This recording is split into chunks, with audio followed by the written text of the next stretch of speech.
Shalom semua pemirsa program All by Grace yang dikasihi Tuhan. Kita berbahagia bisa berjumpa kembali dalam episode yang ke-96 dari program All by Grace kali ini. Mari kita berdoa bersama-sama sebelum kita mulai acara kali ini. Tuhan, kami bersyukur untuk kasih karunia-Mu, penyertaan-Mu, berkat-Mu, anugerah-Mu, pertolongan-Mu, perlindungan-Mu, sehingga kami boleh ada sebagaimana kami ada saat ini, semata-mata karena kemurahan dan kebaikan-Mu bagi kami sekalian. Terima kasih Tuhan, kami serahkan acara All by Grace kali ini ke dalam tangan kasih dan kuasa-Mu. Engkau yang pimpin dari awal, pertengahan hingga pada akhirnya. Kami semua boleh mengikutinya dengan baik dan lancar, dan kami semua boleh diberkati sesuai dengan apa yang telah Engkau nyatakan untuk disampaikan. Hamba-Mu akan sampaikan dengan maksimal, dan biar semua orang yang menerima akan diberkati Tuhan dengan luar biasa. Terpuji nama-Mu Tuhan. Dalam nama Tuhan Yesus kami bersyukur, kami berdoa, dan kami menyerahkan acara kali ini ke dalam tangan kuasa-Mu Tuhan. Dalam nama Tuhan Yesus kami berdoa. Amin. Haleluya. Ya, ketika pemberkatan nikah, kedua mempelai dengan spontan, tegas, dan jelas menjawab setiap pertanyaan yang diajukan oleh pendeta yang memberkati pernikahan mereka. Yang pada intinya adalah mereka harus janji setia satu sama lain sebagai suami istri nanti setelah diberkati dan dipersatukan di hadapan Tuhan dan jemaat, dan mereka harus betul-betul menjawab dengan lantang, dengan jelas, dan dengan tegas bahwa mereka harus setia satu sama lain dan hanya maut yang dapat memisahkan mereka. Tidaklah benar jika salah satu mempelai menjawab dengan ragu-ragu. Dia berkata, aku akan coba-coba untuk setia. Atau yang satu lagi menjawab, mungkin bisa setia. Atau yang satu menjawab, setia dengan syarat demikian dan demikian. Ya, dan lebih cilaka lagi, setia hanya untuk jangka waktu 3 tahun. Atau setia 50% saja. Sekiranya Anda menjadi pendeta yang memimpin upacara pemberkatan nikah tersebut, kira-kira bagaimana sikapmu? Mungkin dengan spontan Anda akan menunda atau bahkan membatalkan pemberkatan nikah yang meragukan itu. Dalam kenyataan, seringkali dijumpai kasus perceraian yang disebabkan oleh karena salah satu dari pasangan suami istri berubah setia atau tidak setia lagi, bahkan telah berselingkuh sebelum perceraian resmi terjadi. Memang mudah kalau sekedar mengatakan setia atau akan setia.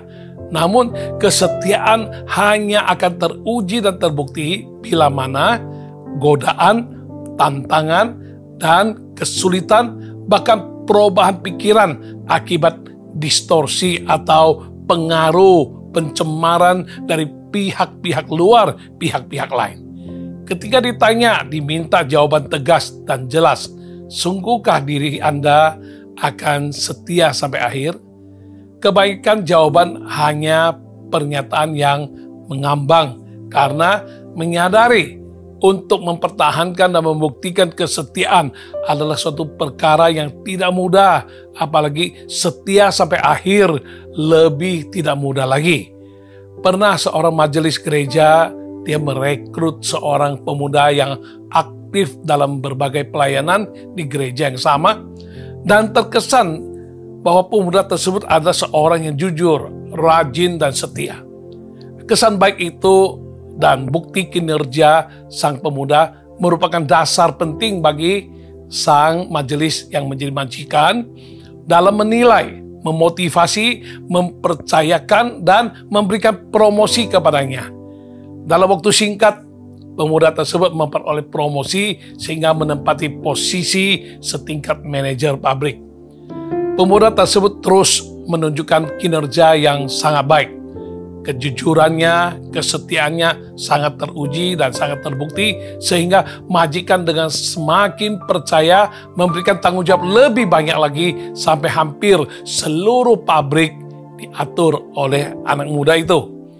Mana sangka orang yang sedemikian ini suatu hari terkuak perbuatannya yang salah fatal dengan komersialisasi jabatan, bersekongkol dengan bagian penjualan, ibarat membuka perusahaan di dalam perusahaan sang majelis itu. Majelis gereja yang telah terlanjur menilai positif bahwa pemuda ini jujur, rajin, dan setia, sungguh sangat dikecewakan. Awalnya memang setia, setelah diberikan promosi, kedudukan, kepercayaan, ketika godaan dan cobaan datang, maka pikirannya yang waras, karakternya yang terpuji, tiba-tiba menjadi hilang. Ia pun tidak dapat lagi setia sampai akhir. Bagi sebagian orang, tidak setia sampai akhir wajar-wajar saja, karena tak seorang pun yang dapat menjamin atau yakin 100% dirinya dapat mempertahankan kesetiaannya sampai akhir. Tidak setia sampai akhir kemungkinan besar terjadi karena tidak berjaga-jaga, lalu sendirian menghadapi godaan, cobaan, atau tawaran pihak lain tanpa lagi mengandalkan Tuhan. Bisa jadi karena merasa dirinya oke, lebih percaya diri daripada percaya Tuhan. Lupa diri sebab sudah berprestasi, menyepelekan yang namanya godaan, cobaan, maupun tawaran-tawaran yang ingin membuat dia menyimpang ataupun dia membelokkan akan fokusnya, yang cenderung membuat orang tersebut kompromi dengan dosa sehingga mengakibatkan orang menjauh dari Tuhan. Jika sudah demikian, menjauh dari Tuhan, orang tersebut tidak lagi berhasrat dan tidak merasa perlu andalkan Tuhan dalam menghadapi godaan, cobaan, dan tawaran yang sekalipun jelas cenderung akan menawannya kepada perbuatan dosa. Cepat atau lambat, sudah pasti ia akan gagal setia sampai akhir. Tidak setia sampai akhir dapat terjadi kapanpun, dimanapun, kepada siapapun, dalam bentuk bagaimanapun, dan oleh penyebab dari apapun. Katakanlah saja pasangan hidup, anak terhadap orang tua atau sebaliknya, karyawan terhadap majikan atau perusahaan atau sebaliknya. Tak terkecuali hamba Tuhan, baik pendeta atau penginjil, termasuk juga jemaat terhadap gereja yang merupakan rumah rohaninya. Mana masuk akal sih? Namun itulah kenyataan yang terjadi. Pasangan hidup yang telah hidup bersama, saling setia sekian puluh tahun. Apalagi sang suami terkenal sebagai majelis gereja yang rajin, jujur, teladan dalam banyak hal, donatur besar lagi, mengasihi Tuhan dan sesama, melayani Tuhan dengan setia, tak kenal lelah dan rela bayar harga. Namun ketika suami tersebut tiba-tiba meninggal dunia, ada seorang ibu dengan anak datang melayat ke rumah duka, menangis dan berkata-kata, "Papi, jangan tinggalkan kami, bagaimana nasib anak kita?" Ternyata suami ini gagal setia sampai akhir karena sebelum meninggal, ia masih sempat dan tega nian berselingkuh dengan wanita lain sampai melahirkan anak. Ya, contoh jemaat yang tidak setia sampai akhir, lalu tinggalkan rumah rohani atau gerejanya, itu rumah Tuhan di mana ia diselamatkan dan dipulihkan oleh Tuhan, diubahkan, disembuhkan Tuhan, belajar dan mengerti firman, mempraktekkan firman, menabur benih dengan memberi dan diberkati Tuhan hingga berhasil dan kaya raya, hanya karena godaan, hanya karena cobaan, ajakan, atau bisikan mungkin, ya, atau tawaran-tawaran pihak lain. Maka ikatan perasaan dan kekeluargaan yang sudah terbina sekian lama seketika menjadi sirna, dan mereka minggat tinggalkan gereja dengan berbagai dalih alasan yang masuk atau yang tidak masuk akal. Jemaat tersebut tidak dapat setia sampai akhir untuk tertanam di dalam gereja yang telah Tuhan tentukan baginya. Ironis, namun begitulah kenyataan yang selalu akan terlihat dan kita saksikan di dalam kenyataan. Suatu hari anakmu ketika dilahirkan hampir berakibat fatal kepada ibunya maupun anak tersebut. Namun oleh kasih karunia Tuhan, kedua-duanya selamat. Anak tersebut dibesarkan dalam kasih, segala keperluannya dicukupi, sehat dan bahagia sekeluarga. Suatu hari, anak tetangga, teman main anak kita, mengajak anak kita ke rumahnya yang berdekatan. Orang tua dari teman main tersebut menyuguhkan makanan kesukaan, ajak nonton video kesukaan, ajak main game sepuasnya dari HP, dan kasih hadiah lagi. Perlakuan istimewa tersebut membuat anak kita merasa orang tua dari temannya itu sangat baik ya, menyenangkan. Lalu anak kita menelpon kita dan pamitan tidak mau pulang lagi ke rumah, dan sejak hari itu ia memanggil orang tua temannya itu sebagai papa mama. Sungguh menyedihkan karena anak kita tidak setia terhadap orang tua. Anak kita telah gagal untuk dapat setia sampai akhir. Bisakah hal demikian terjadi? Selalu kemungkinan ada terjadi seperti itu.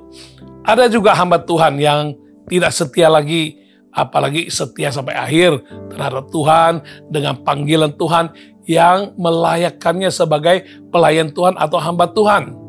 Hamba Tuhan demikian bisa saja masih menyandang predikat hamba Tuhan atau pendeta secara fisik atau secara organisatoris. Ya, bila ia belum didisiplinkan atau diberhentikan. Namun dalam kenyataannya, orang tersebut, hamba Tuhan tersebut, tidak lagi menjalankan tugas pokok dan fungsinya sebagaimana mestinya. Ia tidak lagi melakukan pekerjaan dan tanggung jawabnya dalam perkara-perkara rohani, melainkan yang duniawi, dan mencari materi, berkompromi dengan melakukan kegiatan-kegiatan yang bertolak belakang dengan panggilannya yang semula itu, yaitu menjadi hamba Tuhan, bukan hamba uang atau hamba dosa. Pada awalnya hamba Tuhan tersebut memang dipakai Tuhan, telah memenangkan banyak jiwa-jiwa, namun ia gagal mempertahankan kesetiaannya, apalagi kesetiaan sampai akhir. Gagal, kenapa gagal? Gagal karena godaan materi dunia, sehingga ia menggeser posisi Tuhan yang seharusnya menempati prioritas utama, lalu ia menggantikannya dengan hal-hal duniawi. Secara manusiawi mungkin tidak nampak, namun fokus hidupnya semakin bergeser dan berubah perlahan tapi pasti. Bukan lagi berusaha menyenangkan Tuhan dengan memenangkan jiwa-jiwa, sebaliknya ia berusaha mencari pemasukan ekstra dari pekerjaan sekuler, mengutamakan kenyamanan hidup, kenyamanan diri, dan mengadakan perhitungan untung rugi dalam melayani Tuhan. Adakah hamba Tuhan yang tidak setia seperti itu? Tentu saja ada, dan semuanya itu terjadi berpulang kepada pilihan masing-masing. Hamba Tuhan yang demikian mungkin bisa berkhotbah yang sedap didengar dan mengajar jemaat agar setia, namun dalam praktek dirinya sendiri tidak setia. Sangat disayangkan mereka yang tampaknya rajin, berkobar-kobar dan melayani Tuhan ternyata bisa berakhir gagal setia oleh karena satu hal dan hal lain. Ya, dalam Matius pasal 19 ayat 30 berkata, tetapi banyak orang yang terdahulu akan menjadi yang terakhir, dan yang terakhir akan menjadi yang terdahulu.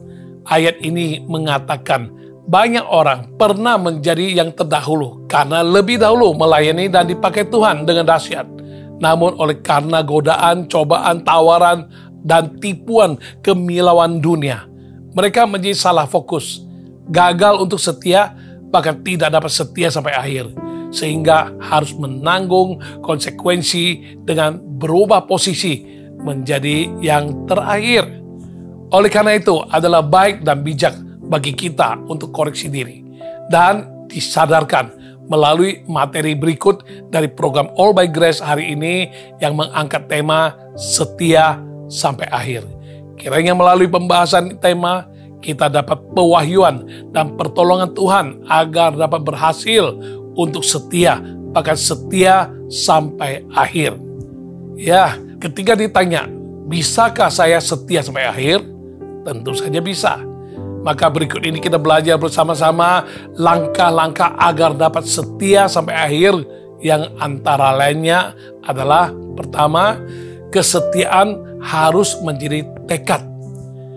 Sebagai umat tebusan yang telah mengecap kasih, kebaikan, dan keselamatan di dalam Tuhan Yesus Kristus, dalam menjalani kehidupan seharusnya kita secara integritas nyata dapat dikenal sebagai manusia ciptaan baru karena telah menunjukkan diri sebagai terang, garam, dan bintang-bintang yang bercahaya di tengah-tengah dunia yang gelap, angkatan yang bengkok dan sesat ini. Namun dalam kenyataan masih ada sebagian umat percaya, termasuk mereka yang telah aktif terlibat dalam berbagai bentuk pelayanan dan hidup rohaninya sudah lumayan, namun ternyata gagal tampil sebagaimana mestinya di dalam berbagai aspek kehidupannya. Dari penelusuran, pengamatan, dan pengalaman melayani konseling, tidak memiliki tekad merupakan penyebab besar dari gagalnya kesaksian hidup dan kesetiaan umat percaya. Untuk meraih sukses dalam hal kesetiaan, dibutuhkan kemauan keras dari dalam diri kita. Tanpa kemauan keras dalam diri kita, sulit untuk dapat berhasil pertahankan kesetiaan itu. Dalam dunia psikologi, kemauan yang keras untuk mencapai tujuan tertentu dikenal dengan istilah tekad. Tanpa tekad, keberhasilan adalah hal yang mustahil kecuali mujizat. Apapun definisi yang bisa Anda temukan, namun dalam prakteknya kita mengerti sederhana, tekad adalah suatu kemauan atau kehendak atau keinginan yang sudah pasti atau firm karena telah dipertimbangkan, dipilih dengan cermat, dan diputuskan dengan hikmat.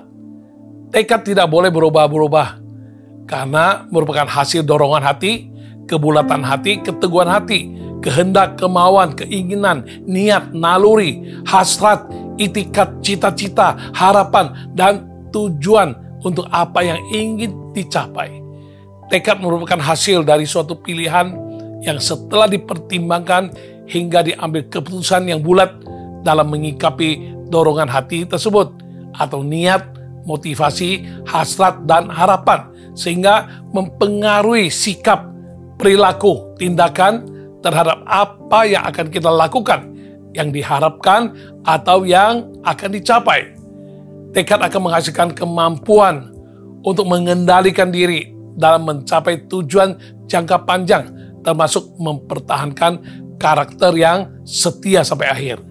Dengan tekad yang kuat, kita akan mengesampingkan pikiran yang salah, perasaan yang sering terpengaruh oleh banyak faktor, atau godaan yang sudah pasti akan mengalihkan kita kepada fokus salah yang dapat menjadi penghalang dalam meraih keberhasilan.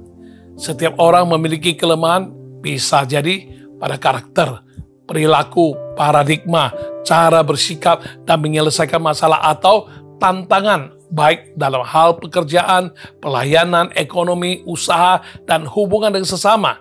Seringkali kelemahan tersebut cenderung membuat kita gagal dan terus berputar-putar dalam lingkaran yang sama, jatuh bangun dan jatuh bangun lagi, bahkan terkesan kita berjalan di tempat.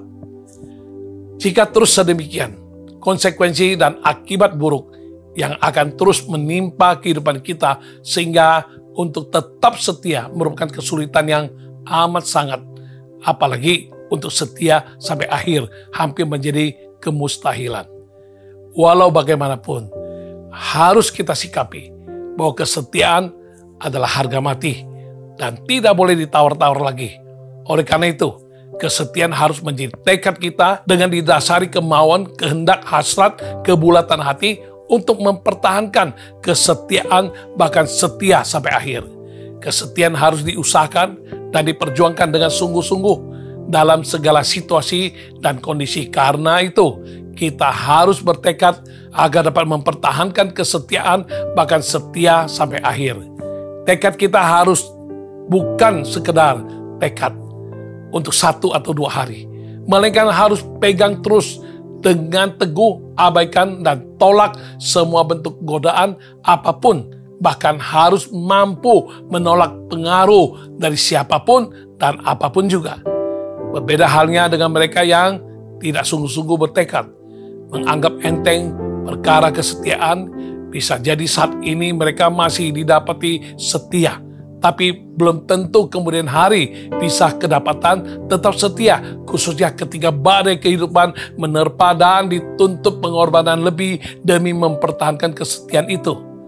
Patut disadari bahwa kehidupan di dunia ini tidak akan semakin mudah karena akan semakin banyak tantangan dan pergumulan yang harus dihadapi di waktu-waktu mendatang.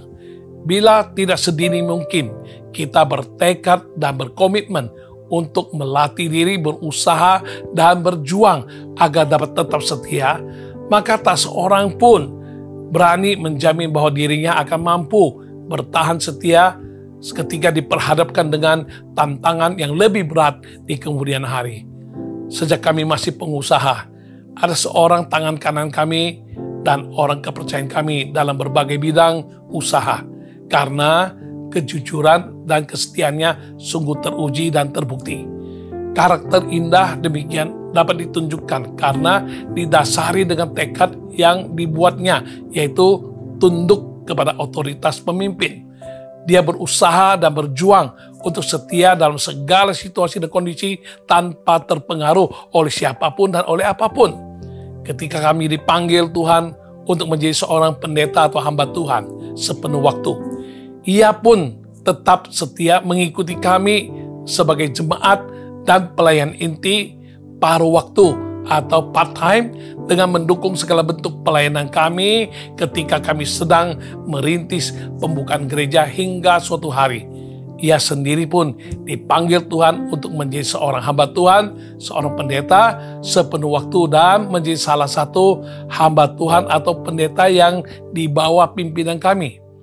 Tekadnya tetap tidak bergeser dan tidak berubah, yaitu tetap setia, tunduk diri kepada otoritas pemimpin hingga dipercayakan kepadanya untuk menjadi ketua rayon yang sempat membawahi 8 cabang gereja dengan pendeta-pendeta yang dipimpin olehnya. Dalam organisasi induk yaitu Sinode, ia menjabat sebagai sekretaris umum yang sangat dedikatif, setia, tak kenal lelah, rela bayar harga demi pelayanan hingga program All by Grace ini. Ia pun turut berkontribusi dengan setia hingga suatu hari kedapatan ia sakit yang serius dan ia membutuhkan istirahat dan waktu banyak untuk penanganan medis. Namun ia tetap prihatin dan setia untuk melakukan tugas seperti biasa yang dilakukan untuk program All by Grace ini. Tanpa gejala, tanpa tanda dan tanpa keluhan. Mendadak belum lama ini, yaitu tanggal 1 Februari tahun 2023. Pendeta ini namanya Esther Yusuf. Kesehatannya tiba-tiba drop hingga akhirnya dia berpulang ke rumah Bapa di surga. Sungguh, Pendeta Esther Yusuf adalah sosok konkret yang setia sampai akhir dalam sejarah sinode kami dan kehidupan kami sekeluarga. Kesetiaan telah dijadikan tekad oleh mendiang Pendeta Esther Yusuf, sehingga oleh tekad bulat yang teguh telah memotivasi dan memampukan dia untuk menjalani kehidupan pengabdian dan pelayanan kepada Tuhan dengan setia sampai akhir, dengan mengabaikan dan menolak dan mengalahkan segala godaan, cobaan, rintangan, tantangan, tawaran, dan ajakan dari pihak yang lain yang berusaha mengalihkan fokusnya, tujuannya untuk setia sampai akhir. Kiranya kita semua dapat setia sampai akhir hidup kita.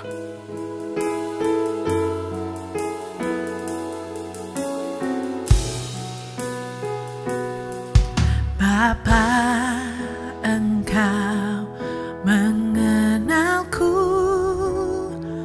lebih dari siapapun. Engkau tahu ceritaku dan isi hatiku. Tak peduli masa lalu, Engkau tetap memilihku. Ubahkanku, sempurnakan, jadi karya yang indah. Kini aku percaya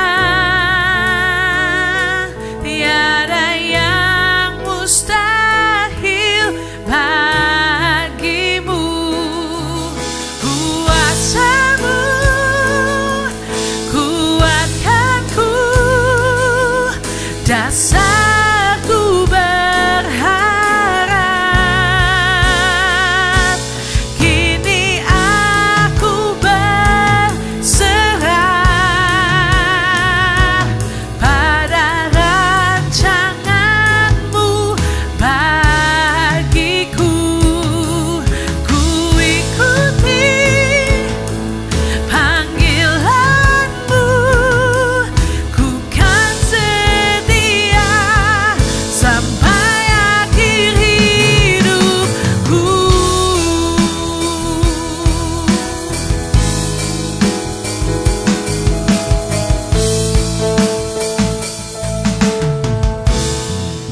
Bapa, Engkau mengenal, Bapa, Engkau mengenalku lebih dari siapapun.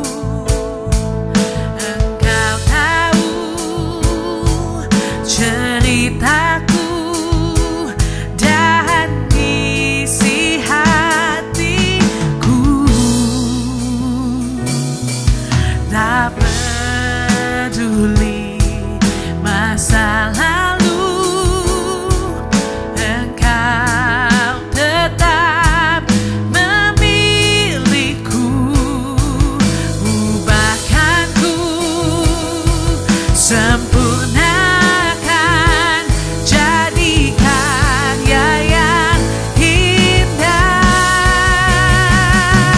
Kini aku percaya tiada yang mustahil bagimu. Kuasamu kuatkanku, dasarku berharap.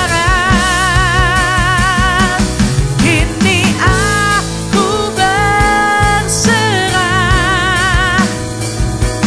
pada rancanganmu bagiku. Ku ikuti panggilanmu, ku kan setia sampai akhir hidupku. Ku ikuti panggilanmu, ku kan setia sampai akhir hidupku.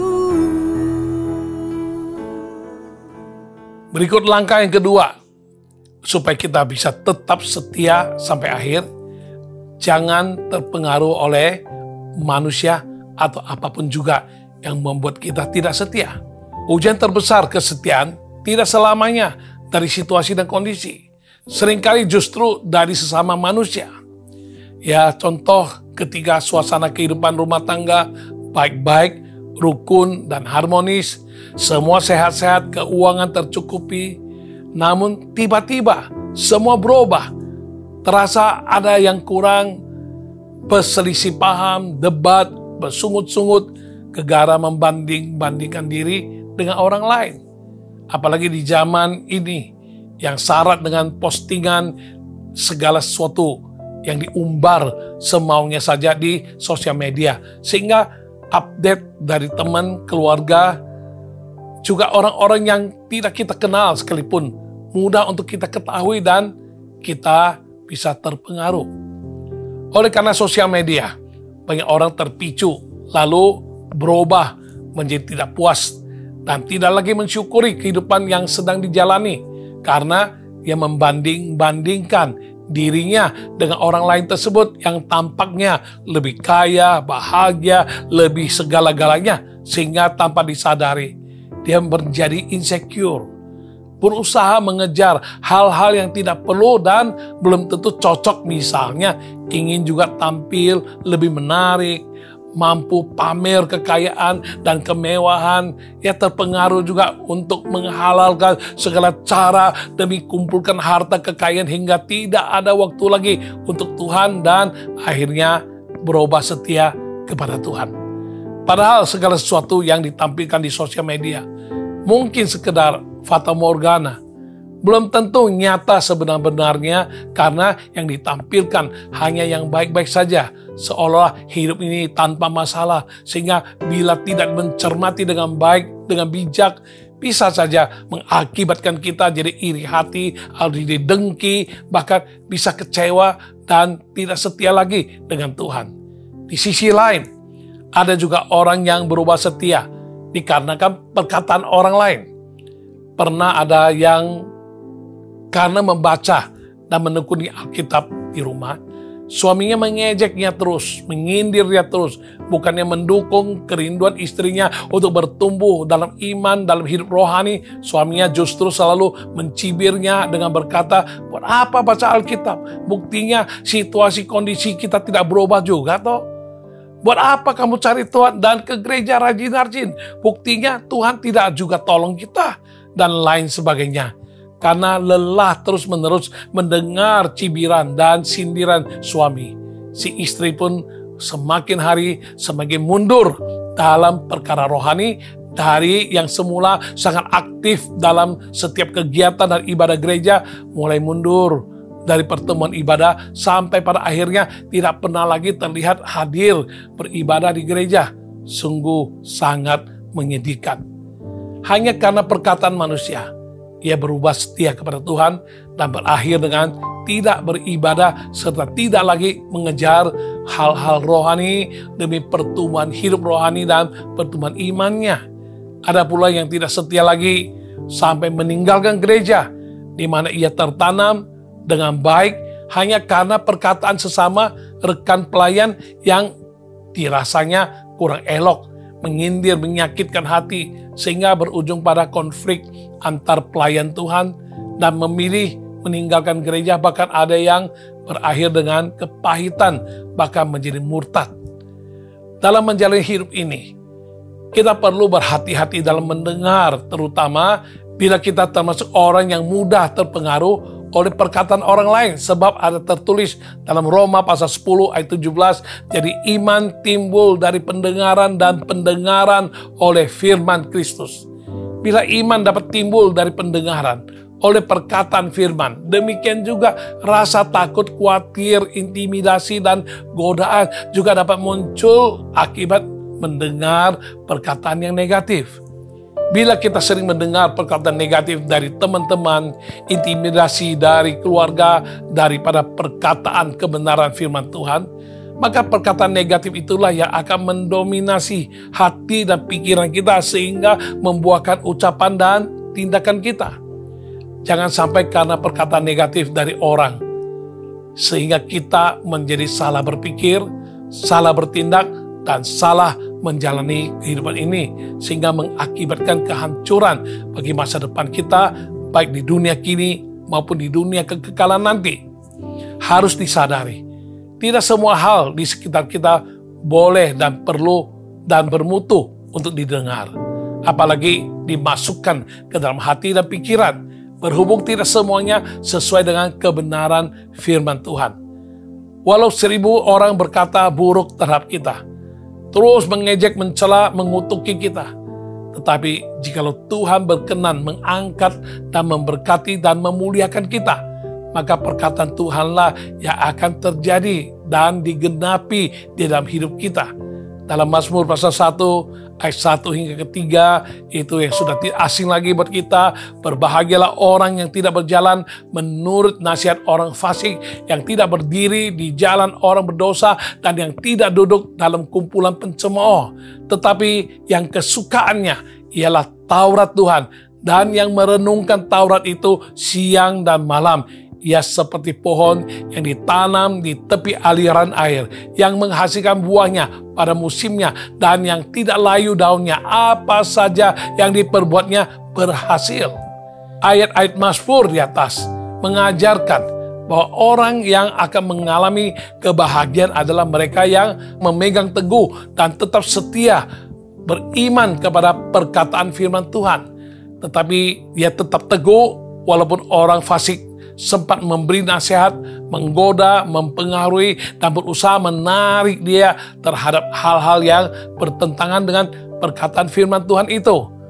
Jika kita telah bertekad untuk dapat setia, bahkan setia sampai akhir, kita harus jadikan firman Tuhan sebagai kesukaan kita.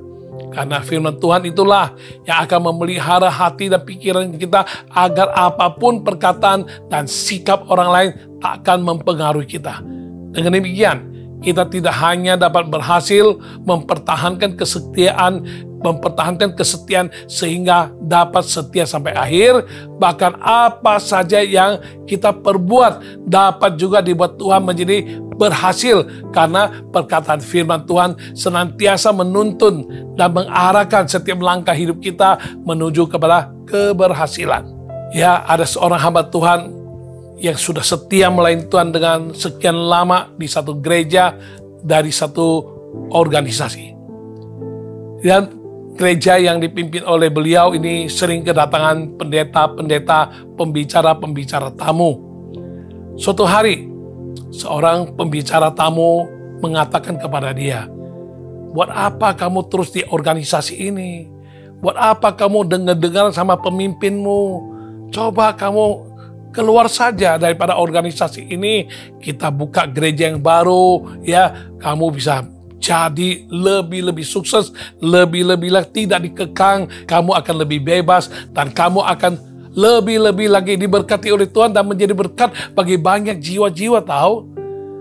Tapi pendeta tersebut, sekalipun pendeta tamu adalah teman dan orang kehormatan, dan khotbahnya sangat baik dan sangat disukai oleh jemaat, tapi karena ajakan tawaran demikian, mulai hari itu pendeta tersebut menutup hati terhadap pendeta tersebut.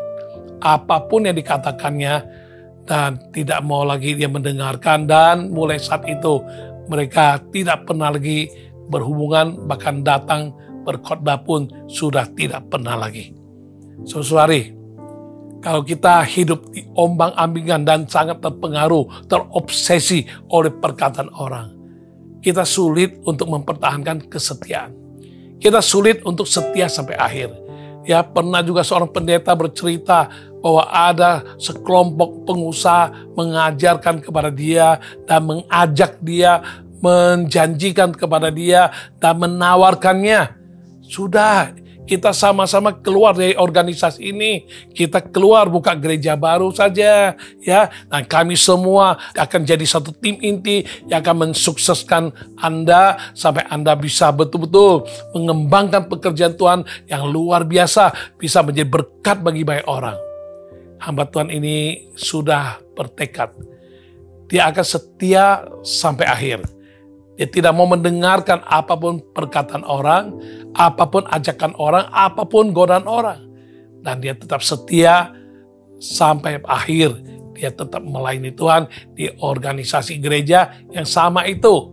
Saudari, ya, kalau kita dengar, asal dengar, ya kita bisa sangat mudah terpengaruh. Fokus kita bisa terbiaskan. Tujuan akhir untuk berhasil menjadi seorang yang setia sampai akhir itu hanya menjadi suatu omong kosong dan kita tidak mungkin bisa mencapainya. Ya, oleh karena itu mulai sekarang kita harus betul-betul lebih lagi. Kita mau lebih mendekatkan diri pada Tuhan, mendengarkan lebih, percaya lebih kepada perkataan firman Tuhan daripada perkataan manusia. Kiranya kita semua mau segera bertekad untuk dapat setia, bahkan setia sampai akhir. Dengan tekad sedemikian, kita akan terdorong dan dimampukan untuk senantiasa mempertahankan kesetiaan dengan mengabaikan godaan, gangguan, tawaran, atau pengaruh perkataan dari siapapun. Karena kesukaan kita adalah perkataan firman Tuhan dan merenungkan firman Tuhan itu siang dan malam, sehingga kita dapat menjalani kehidupan yang seturut dengan kehendak dan pimpinan Tuhan, hingga kita boleh berhasil setia sampai akhir. Haleluya. Kita mau tetap setia kepada Tuhan.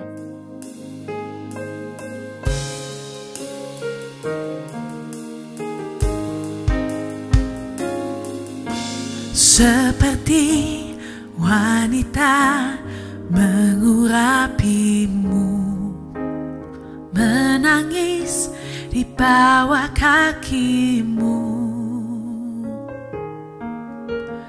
Demikian hidupku mau mengasihimu, Yesus, Engkau baik bagiku.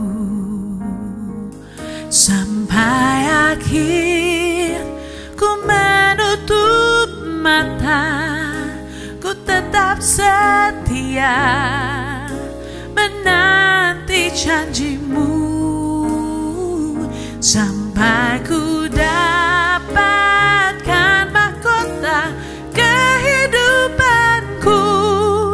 Ku tetap setia untuk melayanimu.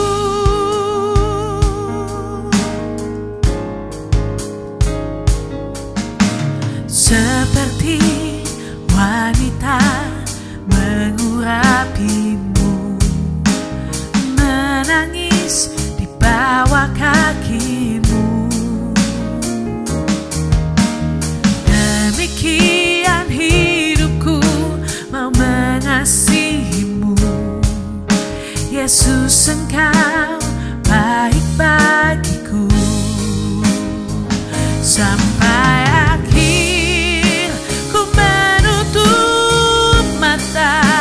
ku tetap setia menanti janjimu, sampai ku dapatkan mahkota kehidupanku. Ku tetap setia untuk melayanimu, sampai akhir ku menutup mata.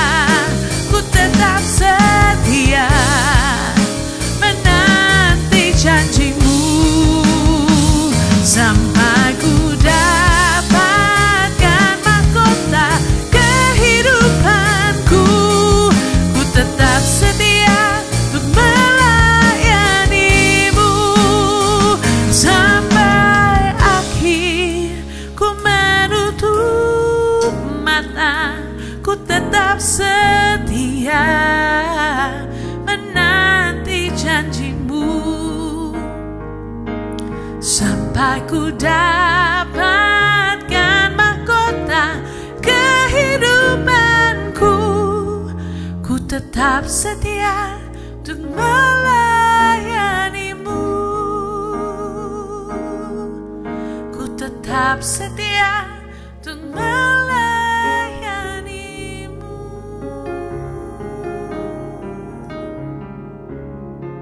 Kita sampai kepada langkah ketiga agar kita bisa setia sampai akhir, ialah kita mengerti bahwa kesetiaan adalah kewajiban. Sungguh tidaklah benar dan tidak ada alasan untuk tidak setia satu sama lain bagi sepasang suami istri yang telah terikat dalam suatu pernikahan, karena ketika dipersatukan dalam pernikahan, keduanya telah berjanji setia untuk saling menerima, saling mengasihi, saling mengabdi, saling melayani. Selama berdua masih hidup, mereka harus saling setia satu sama lainnya, sehingga tidak benar dan tidak boleh memperistri yang lain atau dinikahkan lagi kepada suami yang lain. Dengan adanya janji nikah, setia satu sama lain sudah final. Sehingga tidak boleh ada lagi istilah bisa atau tidak bisa setia, karena saling setia sudah merupakan kewajiban. Namun dalam realita banyak pasangan suami istri yang bermasalah dalam hal kesetiaan.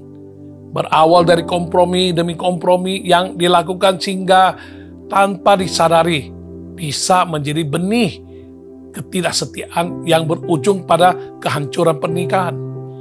Bila sudah demikian, ada di antara mereka yang beralasan bahwa semua itu hanya karena kesalahan sesaat, gara tergoda sehingga tidak sempat pikir panjang, berakhir fatal, dan lain sebagainya. Demikian juga halnya dengan seorang karyawan dengan pimpinan atau perusahaan yang mempekerjakannya. Sebelum menjadi karyawan, pasti sudah ada perjanjian kerja yang menjelaskan hak dan kewajiban karyawan juga dari pihak perusahaan. Setelah jelas, mengerti, dan menerima isi perjanjian kerja tersebut, karyawan harus melakukan kewajibannya, termasuk berlaku setia terhadap pimpinan dan perusahaan. Maka perusahaan akan memberikan apa yang menjadi hak dari karyawan tersebut. Dalam menjalankan tugas, fungsi, dan kewajibannya, karyawan tidak dibenarkan dan tidak boleh lagi merasa tidak mampu berlaku setia terhadap pimpinan dan perusahaan. Karena berlaku setia sudah merupakan kewajiban yang telah disepakati sebelumnya. Mana masuk akal karyawan dibayarkan gaji tapi tidak kunjung memenuhi kewajibannya, atau terima gaji namun melakukan pekerjaan sendiri, apalagi pekerjaan perusahaan lain, atau seharusnya jaga rahasia resep atau formula produk. Mana boleh membocorkan resep atau formula produk itu ke pihak lain, kecuali ia benar-benar gagal untuk setia dan sudah pasti ia akan dikenakan sanksi hukum sebagai konsekuensi ketidaksetiaannya. Terlebih lagi bagi setiap orang percaya, harus sadar bahwa dirinya perlu setia. Ia pun harus sadar bahwa kesetiaan adalah hal yang penting, krusial, dan tidak boleh disepelekan dan tidak boleh tawar-menawar. Ketika mempelajari kisah bangsa Israel setelah Yosua meninggal dunia, sebagaimana tercatat dalam kitab Hakim-Hakim, tercatat bagaimana bangsa Israel berubah setia dan beribadah kepada para Baal. Mereka menyembah Allah lain selain Tuhan. Dalam Hakim-Hakim pasal 2 ayat 11 hingga 13 berkata, lalu orang Israel melakukan apa yang jahat di mata Tuhan dan mereka beribadah kepada para Baal. Mereka meninggalkan Tuhan Allah nenek moyang mereka yang telah membawa mereka keluar dari tanah Mesir, lalu mengikuti Allah lain dari antara Allah bangsa-bangsa di sekeliling mereka dan sujud menyembah kepadanya sehingga mereka menyakiti hati Tuhan. Demikianlah mereka meninggalkan Tuhan dan beribadah kepada Baal dan para Asitoret. Alkitab tidak mengatakan secara spesifik bahwa mereka tidak setia, tetapi tercatat dengan jelas praktek ketidaksetiaan mereka dengan meninggalkan Tuhan. Oleh perilaku ketidaksetiaan, mereka diperhitungkan Tuhan telah melakukan kejahatan di mata Tuhan. Demikian pula pada kitab Matius pasal 24 tercatat sebuah perumpamaan tentang hamba yang setia dan hamba yang jahat. Seharusnya kebalikan dari setia adalah tidak setia. Tetapi Tuhan Yesus mengatakan dalam perumpamaan tersebut dengan istilah hamba yang jahat. Dia tidak memakai istilah hamba yang tidak setia. Hal demikian bisa saja disebabkan menurut pandangan Tuhan, ketidaksetiaan adalah suatu kejahatan. Setiap orang percaya harus sadar bahwa dirinya adalah mempelai wanita bagi Kristus. Karena itu, kesetiaan merupakan kewajiban bagi setiap orang percaya sebagaimana sebuah pernikahan. Jika tanpa kesetiaan, maka pernikahan tersebut tidak akan berbahagia dan tidak akan berkenan kepada Tuhan. Demikian pula halnya dengan kita sebagai mempelai wanita bagi Kristus. Kita harus mempertahankan kesetiaan kita kepada Tuhan Yesus sampai akhir. Kesetiaan merupakan salah satu atribut Allah dan Dia telah menciptakan kita menurut gambar dan rupanya. Oleh karena itu, sebagai orang percaya yang diciptakan serupa dan segambar dengan Allah, kesetiaan juga adalah bagian dari identitas kita. Kita setia kepada Tuhan karena Tuhan setia dan penuh kasih dengan menyelamatkan dan mengangkat kita menjadi anak-anaknya melalui percaya dan menerima Yesus Kristus sebagai Tuhan dan Juru Selamat. Oleh karena itu, seharusnya Tuhan Yesus Kristus menempati posisi yang paling berharga bagi hidup dan kehidupan kita yang percaya kepadanya. Bila kita menyadari dengan sungguh betapa berharganya Tuhan Yesus Kristus, betapa kita membutuhkan Dia setiap waktu, betapa kita mengasihi Dia dengan segenap hati, jiwa, dan raga, maka tidak ada terbersit sedikit pun dalam benak kita untuk menjauh daripadanya, apalagi berubah setia kepadanya. Tuhan Yesuslah yang harus menjadi yang pertama dan terutama dalam hidup kita. Seperti halnya dalam menjalani sebuah pernikahan. Bisa saja di luar sana ada yang lebih cantik, lebih menarik, lebih kaya, lebih baik, lebih sabar, lebih segala-galanya dari pasangan kita saat ini. Lalu mengapa kita harus setia? Kita setia karena sudah berkomitmen di hadapan Tuhan untuk mengasihi dan menjaganya sampai akhir, untuk selalu bersama dalam suka dan duka. Kita setia karena yakin pasangan kita adalah yang terbaik dari Tuhan, terlepas dari apapun kelemahan dan kekurangannya. Itu pun sudah merupakan hasil dari doa, percaya dan terima dengan iman bahwa dari begitu banyak manusia yang di luar sana, akhirnya Tuhan putuskan yang terbaik bagi kita, sehingga kita pun mau mengikatkan diri pada pernikahan yang sifatnya sekali untuk seumur hidup. Seharusnya terlebih lagi kita mengerti bahwa kesetiaan kita kepada Tuhan bukanlah pilihan, bukan perihal hitung-hitungan, timbang-timbang untung rugi, lalu memilih mana yang lebih menguntungkan. Karena memang seharusnya tidak ada pilihan lain. Kita harus setia karena kesetiaan adalah harga mati. Kesetiaan adalah kewajiban bagi setiap orang percaya. Belajarlah dari kehidupan pengikut Kristus, para murid dan para rasul sebagaimana tercatat dalam Alkitab. Mereka berjuang dengan begitu gigih dan maksimal demi bisa mempertahankan kesetiaan mereka. Lihat saja pencobaan-pencobaan yang dialami oleh Paulus, seperti tertulis dalam 2 Korintus pasal 11 ayat 23 hingga 27 berkata, apakah mereka pelayan Kristus? Aku berkata seperti orang gila. Aku lebih banyak berjerih lelah, lebih sering di dalam penjara, didera luar batas, kerap kali dalam bahaya maut. 5 kali aku disesak orang Yahudi, setiap kali 40 kurang 1 pukulan. 3 kali aku didera, 1 kali aku dilempari dengan batu, 3 kali mengalami karam kapal, sehari semalam aku terkatung-katung di tengah laut. Dalam perjalananku, aku sering diancam bahaya banjir dan bahaya penyamun, bahaya dari pihak orang-orang Yahudi dan dari pihak orang-orang bukan Yahudi, bahaya di kota, bahaya di padang gurun, bahaya di tengah laut, dan bahaya dari pihak saudara-saudara palsu. Aku banyak berjerih lelah dan bekerja berat. Kerap kali aku tidak tidur, aku lapar dan dahaga. Kerap kali aku berpuasa, kedinginan dan tanpa pakaian. Mengapa Paulus rela menderita sampai sedemikian? Paulus memiliki latar belakang yang terpandang. Dia seorang Farisi yang dididik di bawah pimpinan Gamaliel, seorang guru yang sangat terkemuka dan sangat disegani pada masa itu. Untuk apa Paulus meninggalkan segala kenyamanan dan statusnya yang terpandang itu hanya untuk didera, disiksa, keluar masuk penjara, terancam bahaya di mana-mana? Untuk apa dia lakukan semuanya itu kalau bukan demi Kristus Tuhannya? Banyak murid Kristus yang juga disiksa sampai mati syahid demi pertahankan kesetiaan mereka kepada Tuhan. Padahal secara pikiran manusia mudah saja bila mereka pilih menyangkal Kristus, maka nyawa mereka dapat terselamatkan. Tetapi mereka tidak melakukan hal itu. Mereka memilih untuk mempertahankan kesetiaan karena Kristus begitu berharga bagi mereka. Semuanya itu mereka lakukan bukan karena dipaksa atau memaksakan diri, melainkan dengan sukarela dan dengan penuh sukacita.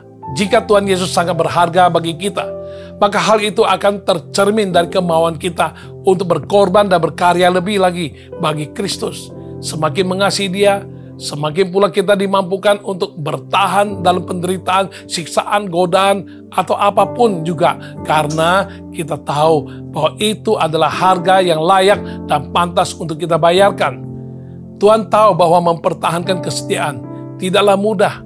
Dan Tuhan mau menolong kita untuk bisa bertahan setia sampai akhir. Ketika kita mulai tidak setia, cepat-cepat kita bertobat. Harus segera kembali untuk setia lagi. Ketika kita mulai menyadari ada benih ketidaksetiaan dalam hidup kita. Jangan malah dianggap remeh, disepelekan sehingga tanpa disadari benih ketidaksetiaan itu telah tertanam semakin mendalam dan akhirnya sudah bertumbuh, sudah bertunas. Mari kita mau selidiki hati kita masing-masing. Apakah kita sungguh mengasihi Tuhan Yesus? Sungguhkah Tuhan Yesus Kristus sangat berharga bagi kita? Apakah Tuhan Yesus yang telah menjadi prioritas utama dalam hidup kita? Marilah kita akui dan kembali mengambil tekad dan komitmen untuk setia sampai akhir kepada Tuhan. Dan kita mau bertekad bulat, berjuang, rela bayar harga, sehingga ketika tiba waktunya nanti, ketika sudah di penghujung waktu, Tuhan mendapati kita orang yang tetap setia. Tuhan, selidikilah aku, supaya aku boleh sungguh-sungguh terbukti aku mengasihimu dan setia kepadamu sampai akhir.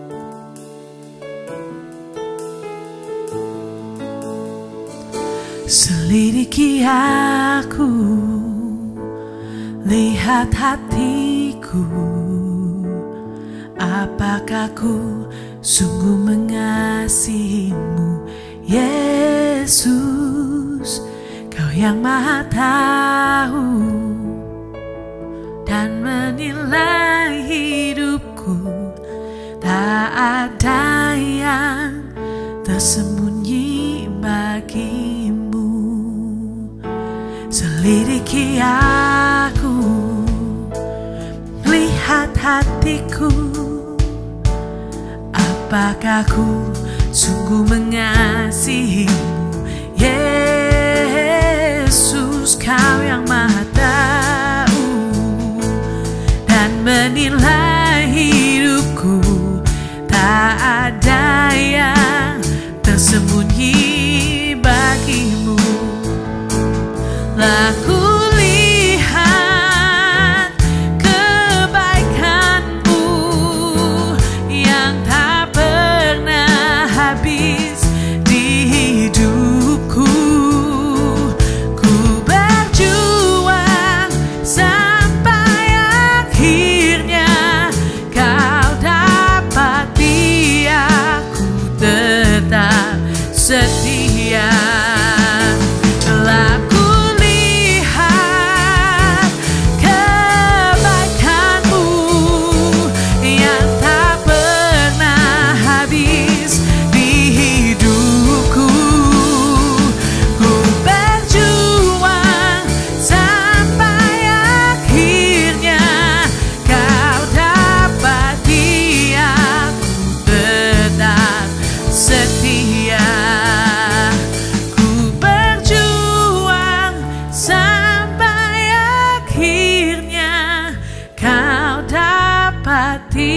Aku tetap setia.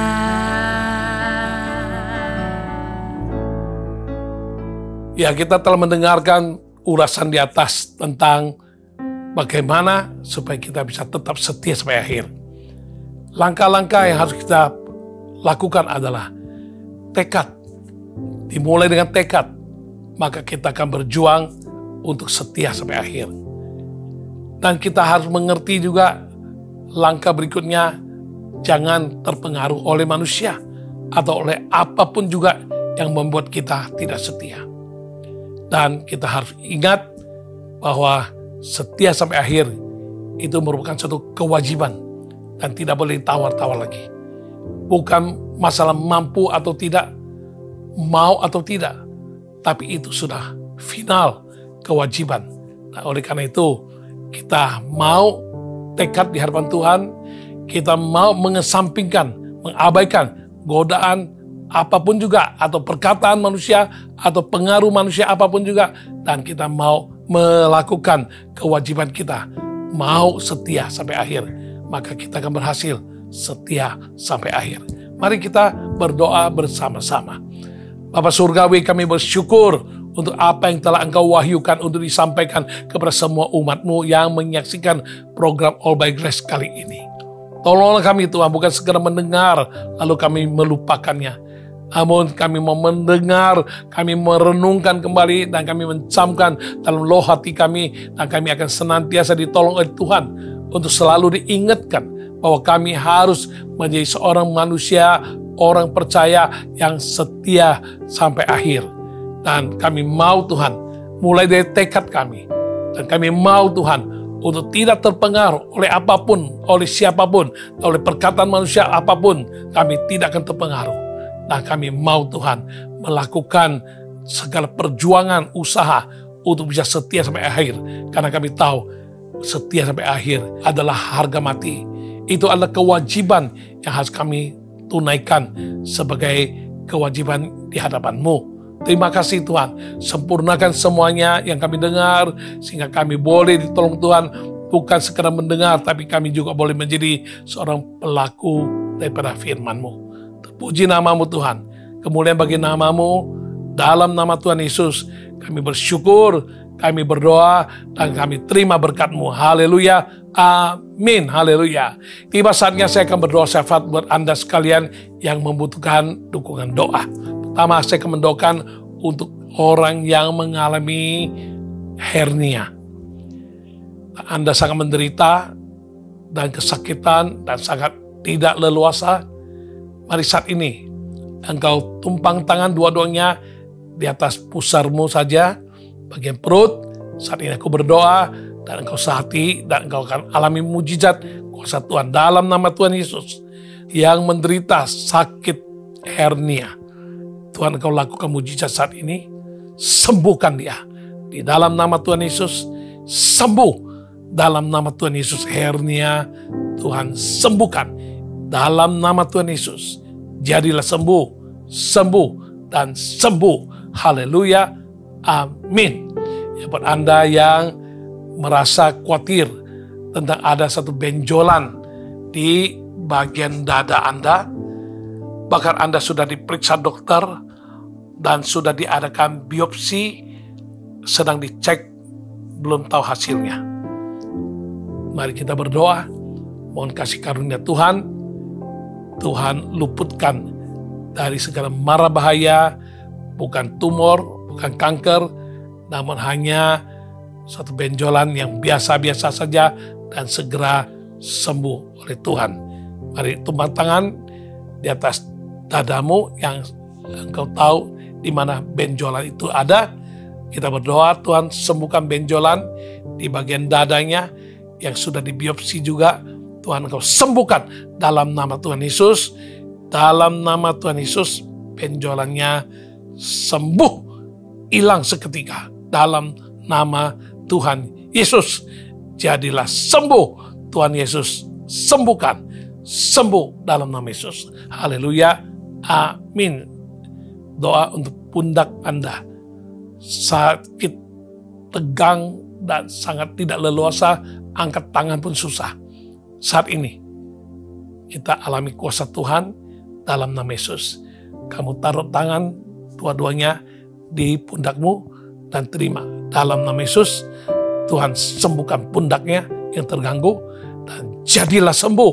Dan Anda angkat tangan dengan iman saat ini. Anda lakukan yang tadi pagi Anda tidak mampu lakukan. Anda lakukan saat ini. Tuhan sudah sembuhkan. Pundakmu sudah lega dan tidak lagi tegang dan tidak lagi ketarik dan sembuh, tidak sakit lagi. Dalam nama Yesus jadi sembuh. Haleluya, amin. Kita berdoa untuk Anda yang mengalami kesulitan untuk penagihan piutangmu. orang yang hutang telah berjanji tapi tidak menepati. Sudah cukup lama engkau kasih waktu, namun tak tertagih juga. Saat ini, taruh dua tanganmu di atas dadamu dan kita berdoa dalam nama Yesus. Tuhan, buka jalan, Kau sediakan jamah hati orang yang berhutang kepadanya.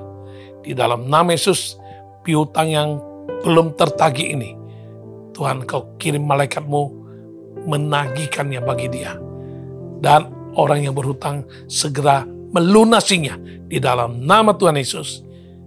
Alami mujizat, tagihan masuk dalam nama Yesus. Haleluya, kemuliaan bagi namamu, Yesus ajaib, Yesus dahsyat, Yesus luar biasa. Haleluya, amin. Terakhir saya doa untuk Anda yang ingin jual properti, sudah dipasarkan, tapi apapun tanggapan pasar tetap belum terjual sampai hari ini.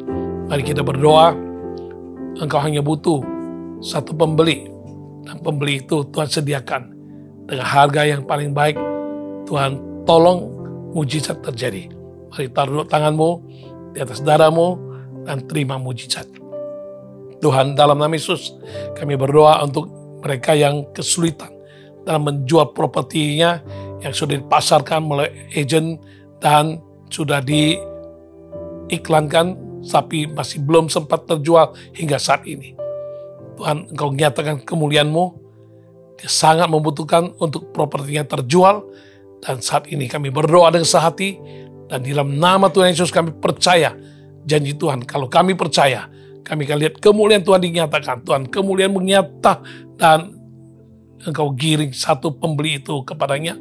Bisa membayar dengan harga yang sangat-sangat baik dan terjual propertinya dalam nama Tuhan Yesus.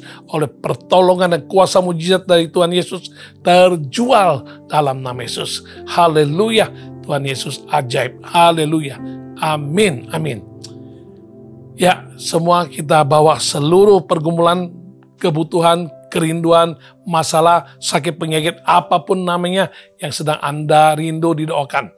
Taruh dua tanganmu di atas dadamu. Mari kita sehati sepakat berdoa dan kita terima penggenapan janji Tuhan. Bila 2-3 orang kita berkumpul, Tuhan hadir. Dan 2 orang sepakat di bumi meminta, Tuhan akan memberikan jawaban bagi kita. Mari kita berdoa dan terima mujizat. Haleluya. Tuhan, Kau lihat tangan-tangan ditumpangkan di atas saudara mereka. Mereka menyerahkan segala pergumulan, kerinduan, masalah, dan segala sakit penyakit ataupun segala hal-hal yang mereka butuhkan. Tuhan, Engkau nyatakan kemuliaan-Mu dan kuasa-Mu, mujizat-Mu kepadanya saat ini juga. Dan saat mereka percaya kemuliaan Tuhan dinyatakan yang tidak mungkin bagi manusia, mungkin bagi Tuhan. Bagimu tidak ada mustahil. Dan kami akan terima mujizat bagi orang-orang yang percaya kemuliaan Tuhan dinyatakan. Tuhan, bukakan jalan yang hidup, jalan yang baru, sembuhkan penyakit, bukakan jalan, dan nyatakan kemuliaan-Mu bagi segala pergumulan-pergumulan dan kerinduan-kerinduan mereka boleh menerima jawaban di dalam Yesus Kristus. Haleluya, amin, haleluya. Mari kita berdoa untuk menutup acara All by Grace kali ini. Kami bersyukur untuk kehadiran-Mu, pertolongan-Mu, campur tangan-Mu dalam acara All by Grace kali ini. Kami akhiri di sini untuk bertemu kembali di minggu mendatang, Jumat mendatang. Mari Tuhan Kau pimpin dan berkati semua umat-Mu yang dengan penuh kerinduan telah mengikuti acara All by Grace sekian lama dan sampai hari ini. Terima kasih Tuhan, terpuji nama-Mu. Mari Tuhan curahkan berkat-Mu bagi semua. Mari bukakan tangan Anda, bukakan hati Anda, terimalah berkat Tuhan. Kiranya kasih setia daripada Allah Bapa, kuasa yang ajaib dalam nama Tuhan Yesus Kristus, serta urapan Roh Kudus dengan kuasanya yang akan membawa engkau masuk ke dalam alam supernatural, akan membuat engkau mengalami berbagai mujizat mewarnai kehidupanmu mulai hari ini sampai Maranatha Tuhan Yesus datang kembali. Semua yang percaya dan terima berkat Tuhan di dalam nama Tuhan Yesus, kita bersama-sama berkata Amin. Haleluya. Dengan demikian kita akhiri All by Grace kali ini, dan kita berjumpa Jumat mendatang di pukul 18.30 waktu Indonesia Barat. Sampai jumpa kembali. Shalom. Tuhan berkati. Masuk gerbangnya bersyukur dengan penuh pujian, bersuka di hadapannya, nyanyi besarkan agung namanya.